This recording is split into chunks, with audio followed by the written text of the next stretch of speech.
El hielo no perdona dudas, lo demostró la noche en que las antenas de la colonia Aureliano dejaron de oír el murmullo de las estrellas y empezaron a contar grietas en la atmósfera. La aurora artificial que bordeaba el domo central parpadeó como si alguien hubiera intentado rasgarla con dedos invisibles. Sobre la planicie de permafrost, las torres térmicas exhalaron vapor en columnas sincronizadas y las luces de las viviendas, pequeños huesos cálidos en la vastedad blanca, encendieron una a una, como luciérnagas convocadas por un temor colectivo. Comandante Elisa Montalvo vio todo eso desde la cúpula de observación, con los puños cruzados sobre una placa de acero que era, en su cintura, más que un adorno, la placa con su nombre. Un sello templado en días de asedio y bautizada luego como la insignia de la resistencia. Era su Steel Badge, su promesa metálica. No había radiovoces humanas en la noche, las voces que ella escuchó antes que los informes fueron aullidos. No sonarían a la misma idea de aullido que uno le atribuye a animales domesticados, estos vientos sonaron a huracán y a juramento.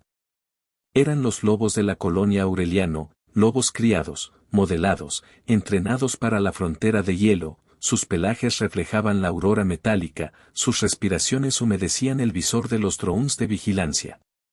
Se habían ganado el nombre de lobo por lo que cargaban en la mirada, una fe animal que no sabía retroceder. Los humanos les llamaban compañeros, los manuales de la milicia los llamaban unidades caninas mejoradas, y los antiguos cantos de la tripulación los llamaban, en los bares de la colonia, salvadores en 4 patas. Ninguna de esas etiquetas alcanzaba su veracidad.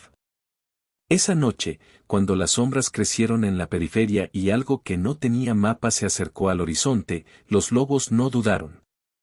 Los sensores registraron la primera anomalía a las 2 horas después del último amanecer, una columna en la escorazón del cielo, como una aguja de ébano clavada en la atmósfera. La aguja no emitía calor, y sin embargo oscilaba con una lógica propia, absorbiendo microondas y desorganizando los láseres de alcance. Los Trakul, las palabras que llamaban a esos invasores venían de estudios enológicos que nadie había tenido tiempo de memorizar por completo, llegaron sin bandera. No eran bestias de carne y sangre ni máquinas puras, eran enjambres, estructuras de exoesqueleto mineral y filamentos de luz que tejían redes de absorción y que, en su geometría, parecían arquitecturas de silencio. Donde tocaban, el metal se volvía quietud. Donde miraban, la electricidad dudaba. La primera nave, una pérfida torre de cristal negro, se plantó a cientos de kilómetros y extendió hilos como raíces. En la periferia de Aureliano, una estación de extracción geotérmica dejó de girar. En segundos, un pulso quietó los generadores y las torres de calor se enfriaron hasta convertirse en esculturas pálidas. La colonia quedó, por un rato que pareció durar años, suspendida entre la respiración contenida de la máquina y el murmullo profundo del suelo. Elisa, observando desde su cúpula, sintió la cifra de los fallecidos posibles y la planificación de lo que debía ser la última salvación. La defensa no sería una línea, sería una declaración. No vinieron a robar un puesto de avance ni a llevarse una riqueza puntual. Vinieron por el calor. Los Trakul no tomaban lo visible, tomaban la sutil llama interior, la pérdida de entropía que permitía a la colonia vivir. Buscarían los ciclos, las bombas geotérmicas, los intercambiadores de calor, si los conseguían, el planeta se tornaría un cristal muerto en el sistema. La salvación de Aureliano requería algo que la milicia no podía comprar en legiones, una acción nacida del templo humano, de la inventiva nacida de la adversidad y de la alianza ancestral entre hombre y lobo. En el hangar, los lobos aparecieron en filas, sombras que obedecían a señales de mano y al recuerdo de miles de noches de entrenamiento. No era una corazonada irracional. Hubo un ritual expuesto en silencio, la comandante tocó su placa, como si confirmara que la guerra la reconocía por encima del frío, y tomó la vieja bandera de la colonia, una tela reducida a una tira.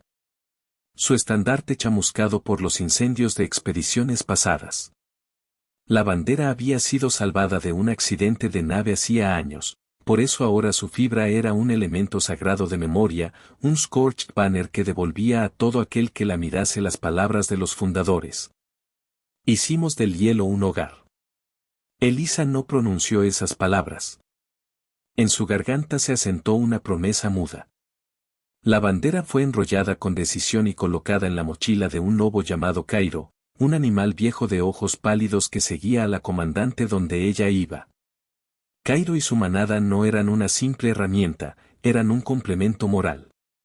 En los archivos de Aureliano se guardaba un documento sin firma, protocolo de último recurso. Nadie quería aplicarlo. Nadie excepto Elisa en ese momento de silencio. Aquello exigía un sacrificio medido, reconfigurar el colector geotérmico mayor como un detonador controlado. Convertirían energía útil en una trampa. El planeta entero no sería extinguible por una sola maniobra, pero la estructura que los Trácul buscaban quedaría desactivada al precio de perforar capas y sellos, liberando una ola de estrés tectónico que dejaría inhabitables vastas regiones de la meseta. El designio era claro: si los invasores no podían tomar el calor, que la caldera misma se cerrara sobre sí. La colonia entera observaba, aunque cada uno cuidaba su propio miedo. No hubo oraciones públicas. La fe era, en esos últimos momentos, una mecánica íntima, una resignación convertida en acero. Elisa hizo el cálculo con manos que no temblaron. El plan necesitaba hombres que supieran leer hielo y lobos que supieran trazar surcos imposibles.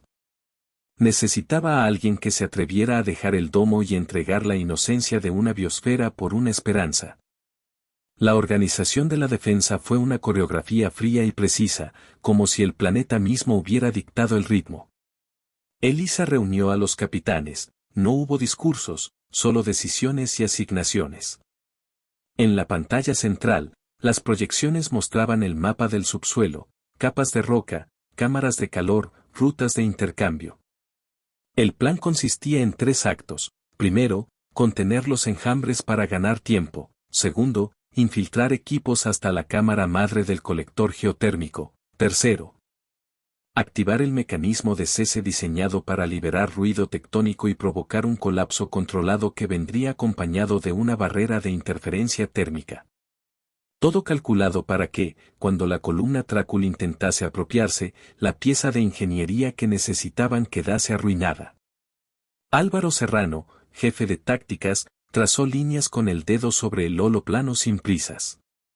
Era un hombre de mecánica quirúrgica, su talento consistía en ver fallos en la geometría del enemigo y explotarlos.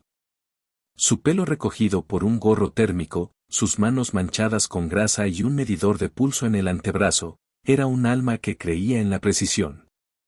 Junto a él, un pelotón de ingenieros adaptativos, los llamados forjadores, reconfiguraban drones y acondicionaban el colector para su metamorfosis en detonador. No solo los humanos se alinearon, las manadas de lobos se desplegaron en escuadras tácticas.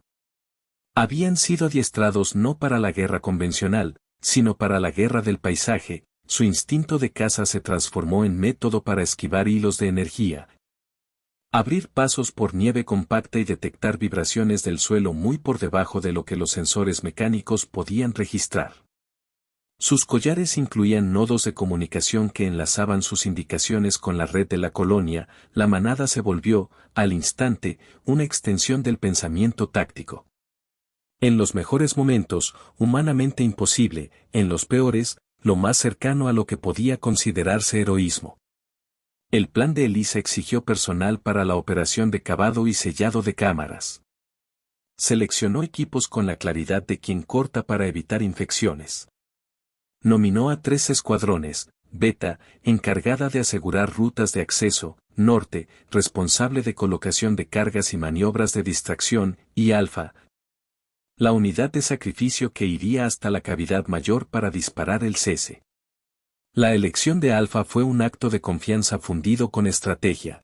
Quienes iban en Alfa sabían que las probabilidades de regresar eran bajas; iban, sin embargo, con la conciencia más alta de que su gesto podía sembrar la victoria de los que quedasen. La naturaleza del sacrificio requirió un objeto más que técnico, una reliquia forjada en la primera generación de colonos, una placa culinada en plasma que había servido alguna vez para sellar contratos y que, por su composición, era capaz de resonar con la matriz del colector. El plasma Sealedous Plate no era sagrado en sentido ritual, pero era un catalizador simbólico, un recordatorio de pactos y de promesas. Elisa la sostuvo una vez más, sintiendo su inscripción, era un medidor de juramentos, en sus lados, raspaduras hechas por manos que habían hecho promesas en peores noches. Se la entregó a la ingeniera principal, Marain, cuya cara de hielo traía la serenidad de quien comprende tasas de fallo y aún así elige el riesgo. Las maniobras para contener a los Trakul se diseñaron con doble filo. Por un lado, se necesitaban señuelos membranosos que atrajeran los filamentos absorbentes hacia objetivos inexistentes. Por otro, una línea de minas frías, cargas de nitrógeno líquido cuyas detonaciones crearían columnas de aire helado que interrumpieran la propagación de la red enemiga. La idea era simple en su brutalidad, desmontar la estrategia alienígena hasta que su lógica no tuviera donde asentarse. Había belleza táctica en aquello, una belleza dura y helada. La manada de Cairo recibió un rol único, soportar el transporte de cargas y mantener una ruta viva a través del campo de hilos que los Trakul tejían. Estos hilos, al entrar en contacto con tejido orgánico, no mataban de manera inmediata, lo convertían en silencio, en un no lugar donde la energía metabólica se desviaba hacia el vacío. Los lobos fueron equipados con capas térmicas y carretes especiales que desenrollaban cuerdas conductoras, creando un campo de interferencia mínima para que los humanos pudieran desplazarse a través de pasajes engañosos. Las manadas eran la clave móvil de la operación, no solo músculo, sino ingenieros del movimiento. Esa noche, la colonia lanzó a su cuerpo de defensa. Drones zumbaban como enjambres de insectos metálicos, trazando patrones de cebo, misiles de pulso se sacrificaron en explosiones controladas que amanecieron la nieve. Todo aconteció con la frialdad de un corte planificado. Pero en la frialdad había ternura, trincheras improvisadas, manos que se entrelazaban por un segundo para transmitir calma, un soldado que dejó su ración en la mochila de un lobo. La resistencia aprendió a operar como un organismo. La palabra rescate no era un mandato desde fuera, era el sello que cada quien puso en su propio pecho. La mañana en que se desató la lluvia de filamentos, la línea de contención se transformó en teatro. Los Trakul avanzaron en oleadas. No había frontales tradicionales, avanzaban como red, desplegando extensiones como paraguas que raspaban la superficie del hielo y dedicaban minutos enteros a mapear la conductividad de la colonia. Donde la red tocaba, las luces se atenuaban. Drones cayeron como hojas, sus moléculas de combustible se cristalizaron en el aire. El primer choque no fue dramático, fue una serie de pausas calculadas que obligaron a los defensores a responder con una sucesión de soluciones improvisadas. Los lobos fueron los primeros en hacer un hueco donde no había posibilidad de hueco. Cairo guiaba la vanguardia, sus patas hundiéndose en nieve que había endurecido en la noche, su aliento vaporizando.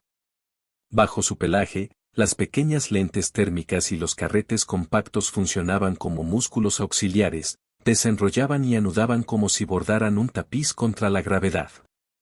Escuadrones humanos, tirando de remolques a través de surcos recién abiertos, depositaron cargas en puntos estratégicos.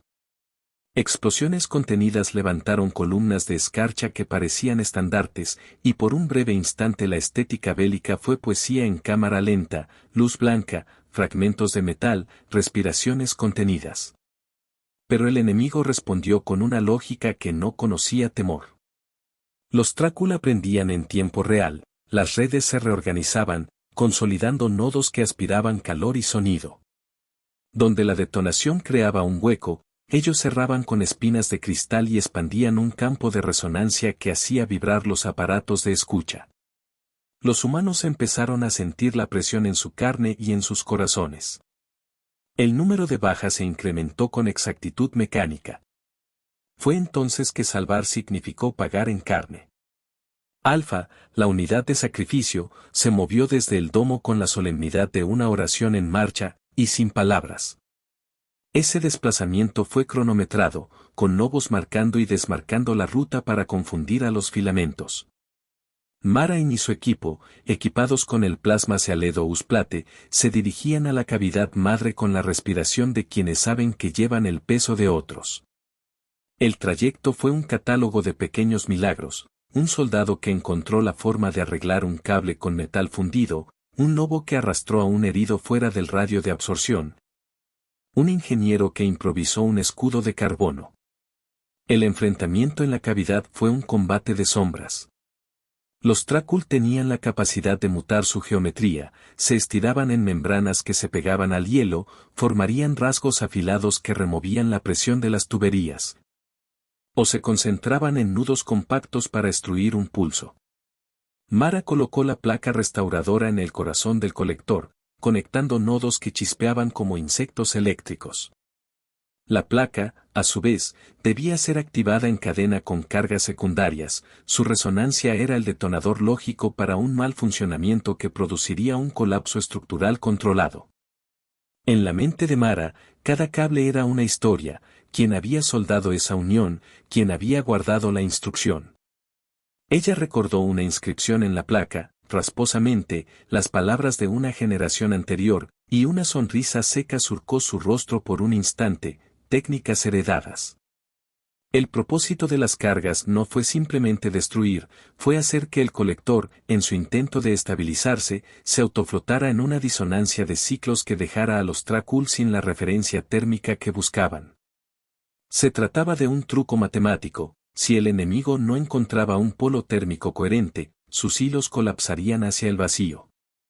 Pero para que el truco funcionara, algunos nodos debían ser sacrificados físicamente, y una de esas pérdidas fue la estación de extracción norte. La llama humana se estrechó a una hebra, un grupo de técnicos dejó su vida regulando la onda para que el pulso no se desviase. No hubo llantos en voz alta. Había manos que se apretaron, y una vieja bandera chamuscada fue plantada en la nieve como un marcador de memoria. Los Trakul, al borde de la desesperación, lanzaron maniobras de infiltración más oscuras, fragmentos con filamentos látigo que buscaban las fosas donde los hombres se movían. Uno de esos filamentos atrapó a un joven ingeniero llamado Seun, un prodigio de subsuelo, y lo extendió en una madeja que lo volvió un objeto inmóvil. Cairo llegó a su lado, y el lobo comprendió con una claridad animal lo que la mente humana tardó en procesar, no había opción. Con un movimiento rápido, Cairo mordió el filamento, tiró, y en el esfuerzo derramó sangre que se congeló en cristales. La escena fue horrorosa y hermosa, un acto de salvación que costó la libertad del propio lobo cuando el filamento quedó adherido a su costado. Cairo avanzó, aullando silenciosamente contra el viento, su pelaje ennegrecido por la radiación cristalina. Ese gemido fue la nota más humana en el campo. El miedo no quebró la disciplina. Cada pérdida fue un cálculo, cada herida una anotación que alimentaba la siguiente decisión. Elisa veía todo desde el puente de mando, sus ojos trazando la corriente de acontecimientos como si leyera una partitura. No habló, su silencio fue táctico.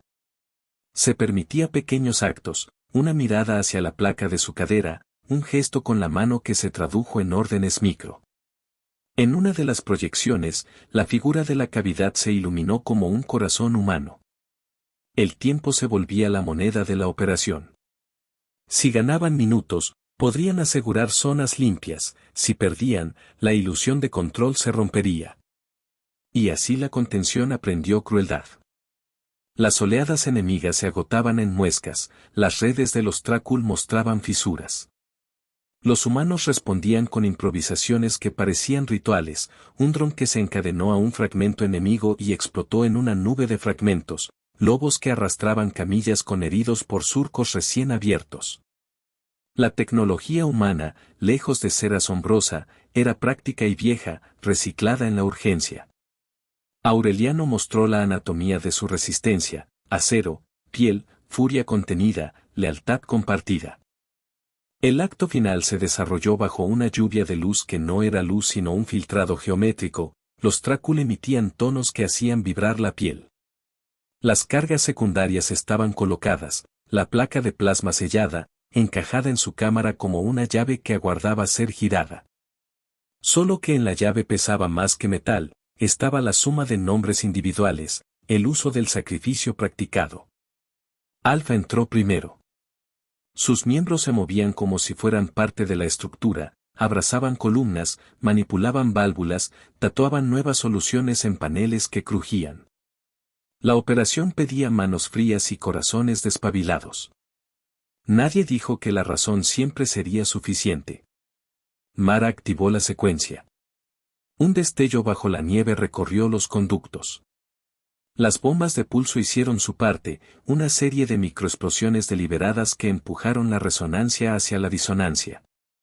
Por un segundo, todo pareció que iba a funcionar sin el precio pleno, los filamentos Tracul se tensaron, buscaron anclar, pero la red no encontró coherencia. Las cámaras de los drones mostraban agujeros en su tela. La emoción colectiva se inclinó hacia la esperanza. Y entonces llegó la catástrofe previsible. El colector no solo rechazó a los Tracul, respondió con una reacción en cadena que desencadenó estrés tectónico. El suelo bajo Alpha comenzó a vibrar con una ferocidad nueva, abriendo grietas que arrojaban vapor y fragmentos. El plan había sido calibrado para controlar ese daño, sin embargo la precisión matemática se vio vencida por la vivacidad del propio planeta. El precio escaló. Para sellar definitivamente la resonancia, era necesaria una acción directa, alguien debía forzar la placa a sobrecargar en su propia frecuencia, convirtiéndose en un nodo de autoaniquilación. Esa acción demandaba a un ser vivo que permaneciera conectado al mecanismo hasta el final, el ser que hiciera eso quedaría atrapado en la onda y pagaría un costo irreversible tanto físico como biológico. La decisión fue instantánea y clara, la placa necesitaba un corazón humano. Elisa no vaciló. Había una mirada entre ella y Mara, una comunicación que no necesitaba palabras. La comandante se acercó al módulo, con su steel badge visible en el pecho, su placa en la mano y la vieja bandera enrollada en el equipo de Cairo. Sabía las probabilidades. Sabía que su rostro quedaría marcado en las historias no como un líder que ordenó, sino como uno que dio su propia carne. La fe humana que ella siempre reivindicó era menos un dogma y más una convicción que las decisiones deben hacerse cuando la elección entre conveniencia y riesgo se impone. No hubo heroísmo teatral, hubo una mecánica fría, ella se insertó en la interfaz, conectó la placa con su cuerpo mediante electrodos improvisados, y selló la línea. La conexión la colocó en el centro de la resonancia. Los ingenieros ajustaron las frecuencias. Las manadas mantuvieron a raya a los filamentos más cercanos. Mara, con las manos temblorosas pero firmes, activó el protocolo final. Un viento interno recorrió la caverna, los ojos de Elisa se asentaron en la placa como quien observa la única cosa que importa en la vida. En el momento en que la resonancia alcanzó el ápice, el planeta mostró su respuesta, una columna de vapor enorme se elevó, y una onda expansiva de frío y calor cruzó la superficie, desbaratando los hilos del enemigo y fragmentando las estructuras que trataron de anclar. La detonación resonó más allá de las previsiones, sacudió la base de la aguja Tracul, que empezaba a reconfigurarse con violencia. Las torres enemigas, sensibles a la armonía térmica, comenzaron a fallar. Las redes colapsaron en una secuencia hermosa y terrible. El precio fue la vida de Elisa. Su cuerpo quedó parcialmente fusionado con la consola, su corazón humano había servido de ancla para una frecuencia que no estaba diseñada para la biología. Las cámaras registraron la escena con una frialdad documental, la comandante respirando por última vez mientras una aurora steel blue se mezclaba con tonos violeta y un borde ámbar que iluminó su cara. Cairo, junto a los escombros, levantó la cabeza, el lobo dejó escapar un aullido que rompió algo en el aire. Pero la derrota del enemigo fue total. Las estructuras Tracul, incapaces de anclar sin el patrón térmico que buscaban, se desintegraron, sus filamentos retrocedieron y se convirtieron en fragmentos de cristal que el viento esparció por la superficie. Drones que habían caído volvieron a funcionar a medias, los heridos respiraron con la dificultad del que ha visto la tela de la muerte y la ha tocado con los dedos. La placa de plasma, ahora fusionada con el cuerpo de Elisa, brilló una última vez antes de congelarse en un silencio metálico. Los sobrevivientes la llevaron, en un acto de reverencia silenciosa, a la cúpula para custodiar sus restos. La bandera chamuscada fue desenrollada y colocada sobre ella. La Scorched Banner se convirtió en manta y símbolo a la vez. Cairo olfateó la placa y la mano de Elisa, y en ese contacto el lobo reconoció la promesa cumplida. Allí donde la carne y el metal se habían encontrado, había algo que la manada entendía sin traducción, un juramento que no se rompió. En la distancia, el cielo se aclaró. Las agujas Tracul, desmembradas, cayeron como lluvia negra sobre la planicie. Aureliano había pagado un precio, pero su núcleo quedó libre. La victoria estaba teñida de pérdida. La mañana posterior al cataclismo fue más silenciosa de lo que cualquier consejero hubiera predicho. El hielo tenía marcas de fuego y líneas de fractura que parecían mapas de una derrota transformada en victoria. La colonia Aureliano, tocada pero viva, comenzó lo que sería su proceso eterno, reconstrucción desde las cenizas. Había curación física que requería médicos y calor, había curación moral que necesitaba historias y memoria. En los pasillos y las salas, la gente se movía de manera diferente, con pasos que parecían medidos por el eco de una pérdida reciente. La placa de Elisa fue colocada en un altar improvisado dentro del domo central. No era un santuario religioso, era un expediente de razón y recuerdo. Alrededor, se reunieron los que quedaban, ingenieros con matrículas heladas, soldados con marcas de quemaduras, niños que habían visto la guerra en las sombras de los módulos. No pronunciaban discursos solemnes. En su lugar, a cada uno se le ocurrió, por sí mismo, una manera de nombrar el precio. Un hombre dejó su herramienta junto a la placa, una mujer prendió una pequeña linterna. Un niño dibujó la silueta de un lobo con tiza en el piso. Esos objetos se volvieron memoria tangible, un acero bal pulido por manos agradecidas, una tira de tela quemada anudada como la que Elisa había llevado, y la placa de juramento, ahora fría. Las tres cosas funcionaron juntas como un triángulo simbólico, el Steel Ball, la Scorched Banner y el Plasma Sealed Ous Plate. Eran reliquias de Defiance, no histriónicas, sino robustas en su materialidad. El dogma de la colonia cambió a algo más práctico, el compromiso de cuidar a la tierra que habían arriesgado. Se estableció un consejo de reconstrucción que colocó como primera directiva la recuperación de los lobos. La manada, habiendo perdido a su líder Cairo en la acción, Cairo había estirado su vida en una última defensa y había vuelto con el torso marcado por cristales, fue ahora un símbolo vivo. Algunos lobos murieron, otros quedaron heridos. Los supervivientes fueron atendidos en un corral improvisado donde voluntarios humanos limpiaban, vendaban y ajustaban collares. La lealtad recíproca entre los humanos y sus lobos se transformó en la primera base de una nueva cultura, una que tomaba a la cooperación con las especies animales como maniobra civilizatoria. El mundo exterior, los sistemas cercanos, comenzaron a comunicarse otra vez con señales cautas. Naves de rescate orbitaban, ofreciendo carga y evacuación para los que lo solicitaran. La respuesta fue sencilla en su complejidad, la mayoría de la colonia decidió quedarse. No por necedad, sino por defiance consciente, habían forjado algo en el hielo y pagarían por mantenerlo. La memoria de Elisa no fue utilizada para glorificar la muerte, sino para enseñar la medida del compromiso, que carecer de civismo era renunciar, y que el civismo verdadero se forja en sacrificios conscientes. Las historias surgieron en las noches como fogatas, narraciones de pequeños sabotajes exitosos, de lobos que alertaron a Guardians, de ingenieros que improvisaron soluciones de calor. La más repetida no fue la del sacrificio técnico, sino la escena de Cairo y la bandera. Un joven que había sido rescatado, sentado con una manta, contaba cómo había visto a Elisa abrazar la placa y a Cairo plantando la bandera en la nieve antes de la detonación. No había falsedad en la rememoración, la imagen pintaba la determinación como un acto físico, no como un eslogan. La reconstrucción tomó formas tangibles. Se reorientaron las filas de extractoras geotérmicas, se reforzaron con materiales compuestos y se colocaron sistemas redundantes que alternaban fuentes de calor para evitar un solo punto de fallo. Se diseñaron nuevos protocolos de defensa, redes de lobos entrenadas para patrullar, drones calibrados para detectores resonantes, y un tejido social donde cada individuo sabía cuál era su deber en caso de que un nuevo enjambre volviese a la frontera. La lección fue institucional, la humanidad no renunciaría a su presencia por miedo, la reorganizaría. En uno de los actos más humanos posteriores, se creó un día de memoria no para foreign guards ni para militares, sino para aquellos que narraban la historia con la serenidad de quien no busca épica sino verdad.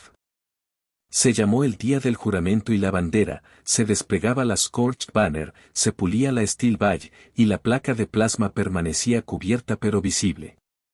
Los actos eran de reparación, no de culto. Se reparaba el hielo, se plantaban sistemas de calor, se enseñaba a los niños a leer las grietas en la geografía como quien aprende a leer un libro de la casa. Ese nuevo ritual consolidó la lección, la Defiance humana era un contrato con el planeta mismo.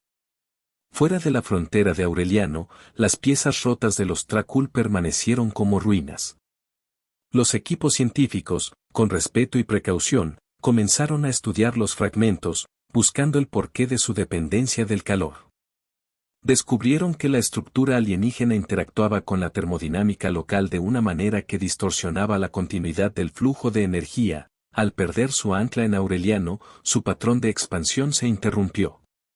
La hipótesis, fría y casi clínicamente hermosa, fue que lo que los Tracul buscaban no era dominio, sino supervivencia en términos lógicos, como quien necesita un microclima. Aureliano se había convertido, sin querer, en un punto de singularidad para esa lógica. Esa verdad no borró la pérdida, la contextualizó. Las últimas imágenes que la colonia guardó no fueron de explosiones ni de redes rotas, sino de las pequeñas reconstrucciones, niños aprendiendo a coser parches térmicos. Ancianos contando cómo el primer módulo se levantó sobre la nieve, lobos jugando con acolchados en la periferia. Uno de los ingenieros dejó una placa con un mapa curioso, había señalado las coordenadas donde la victoria se había pagado. Sobre ella, escribió con pulso firme una anotación simple y lacónica: elegimos mantener lo que hicimos. Era una lección de continuidad. La manada, reducida pero entera en su espíritu, fue adoptada por la colonia en cuerpo y alma. Sus historias se entretejieron con las de las familias. Los niños ya no veían lobos como herramientas, los veían como salvadores, como ancestros en cuatro patas que habían resuelto la ecuación más difícil, la de acompañar hasta el final sin pedir retribución. Las marcas en sus cuerpos, cicatrices y collares recortados, pasaron a ser parte de la herencia visible que se narraba en las escuelas. Un día, un mural pintado por jóvenes artistas locales mostró a Elisa, Cairo y la bandera en una composición de líneas geométricas y colores steel blue, con un borde ámbar que destacaba la aurora. Fue una obra que no idealizaba la muerte, simplemente la situaba como un acto que dio continuidad a la vida. En la noche de la primera luna tras la guerra, hubo un concierto de sonidos, no hubo música organizada, sino el ruido natural de una colonia que respira.